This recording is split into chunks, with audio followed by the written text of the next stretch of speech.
একজন গরিব কৃষক প্রতিদিন ভোরে মাঠে কাজ করত।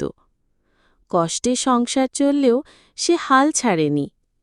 একদিন বাজারে নতুন চাষের কৌশল শিখে জমিতে প্রয়োগ করল। তার ফসল আগের চেয়ে অনেক গুণ বেশি হল। লাভ করেই সে জমি বাড়াল, আধুনিক যন্ত্র কিনল। ধীরে ধীরে গ্রামের সবচেয়ে সফল কৃষক হয়ে উঠল।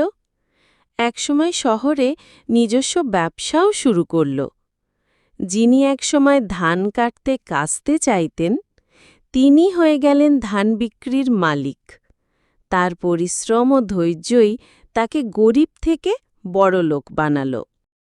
যদি এই চ্যানেলের ভিডিওগুলো তোমার ভালো লেগে থাকে তাহলে চ্যানেলটি সাবস্ক্রাইব করতে ভুলবে না।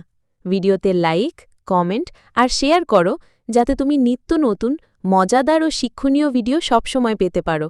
চলো আমাদের এই পরিবারটাকে আরও বড় করি এবং মজা আর জ্ঞানের একসাথে যাত্রা চালাই।